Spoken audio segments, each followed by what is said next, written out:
មានសំណួរជាច្រើនសួរខ្ញុំថាតើ microneedling RF ជាមួយ CO2 laser ខុសគ្នាបែបណាតាមពិតទៅវាមានតួនាទីដូចគ្នាដែលអាចជំរុញឲ្យ collagen និង elastin ខាងក្រោមស្បែកហ្នឹងធ្វើការដុះលូតលាស់ជាថ្មីម្ដងទៀតបាន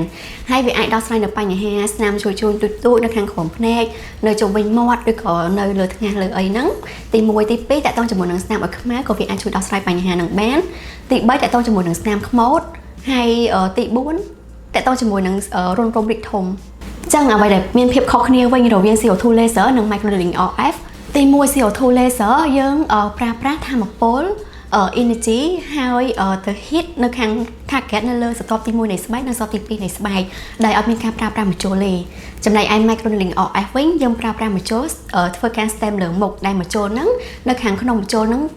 កន្លែងសួយៗនៃចុងម្ជុលហ្នឹងចូលទៅខាងក្រោមស្បែកវាមានថាមពលជា radio frequency ដែលជួយ heat នៅខាងក្រោមស្បែករបស់យើងហ្នឹងជំរុញឲ្យមានការដុះលូតលាស់នៃកសិកម្មថ្មីឡើងវិញ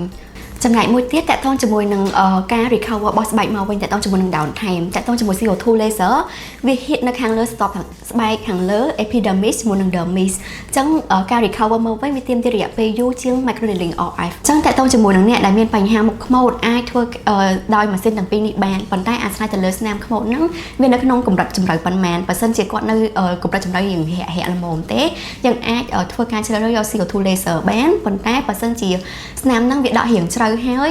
ខ្ញុំអាចណែនាំ microneedling RF បានអញ្ចឹងបើសិនជាអ្នកទាំងអស់គ្នាចង់ទទួលបានការព្យាបាលដ៏ត្រឹមត្រូវអញ្ជើញមកពិគ្រោះជាមួយនឹងក្រុមគ្រូពេទ្យឯកទេសនៅ Unfirst Clinic បាន